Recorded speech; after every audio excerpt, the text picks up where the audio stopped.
Sumeru is the Katsu Sandwich from Genshin Impact. The recipe can be found in Rito from the vendor Ryoko. Requiring 3 flour, 2 raw meat, and 1 cabbage, this simple recipe provides an attack bonus to your party when consumed. I've actually done the special variation of this dish, Heizo's The Only Truth, in the past. Check out the recipe after you're done here. While this is probably not the last recipe from Inazuma that I'll ever recreate, I want to focus on Sumeru recipes when Sumeru gets released, and I wanted to end the focus on Inazuma with this classic dish. Let me know if there are any recipes from Sumeru you'd like to see me try to recreate. But without further ado, let's begin. Let's start off with the pork cutlets. The thickness of the pork does not matter too much here. Thin or thick is up to your preference. I prefer thinner cutlets when it comes to sandwiches, so I don't have to open my mouth as wide. Yeah, I'm weird, I know. Set out 3 bowls. In one bowl, add all-purpose flour. In the second bowl, crack 1 large egg. In the final bowl, add panko breadcrumbs. Season the all-purpose flour with salt and pepper. Give it a good mix.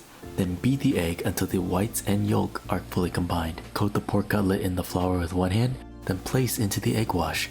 Using the other hand, coat the pork cutlet in the egg wash and place in the breadcrumbs. Using the hand that was used for coating the pork in the flour, completely coat the pork in panko breadcrumbs. This is known as the dry hand, wet hand method, and I recommend using this method to avoid the accumulation of breading onto your fingers. Repeat this process for however many cutlets you plan to cook, and then set them aside. Preheat cooking oil in a pan to 350 degrees Fahrenheit or 176 degrees Celsius. Carefully place the pork into the oil and fry. Depending on the thickness, the pork will take varying times to cook. For a thin cutlet like the ones I'm using today, I cook for 2 to 3 minutes per side. For thick cut pork cutlets, I typically cook for 4 to 5 minutes per side. After the pork is fully cooked, place on a paper towel covered plate to let excess oil drain out. Now that the main star is done, let's move on to the other aspects of the sandwich. Cut a section of a green cabbage, then thinly slice that section and roughly chop the strips. Rinse and drain these with cold water afterwards. Katsu sandwiches are typically done with shokupan,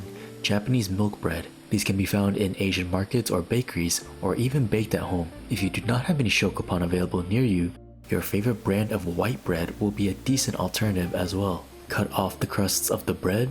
These can be baked or toasted to be makeshift breadsticks. Great snack. On each bread slice, slather Kewpie mayonnaise and top chopped cabbage on one side of the sandwich. Carefully place a pork cutlet on top of the cabbage and then cover the cutlet with the other bread slice. Cut the sandwich in half, and that completes the Katsu Sandwich from Genshin Impact. Plate 3 sandwich halves on a plate. Add a sprig of parsley because once again, MiHoYo is really into this garnish. And a lemon slice. Hope you all enjoyed this recipe, and remember to subscribe for more food content. Let me know what else you'd like to see me recreate, and I'll see you on the next one.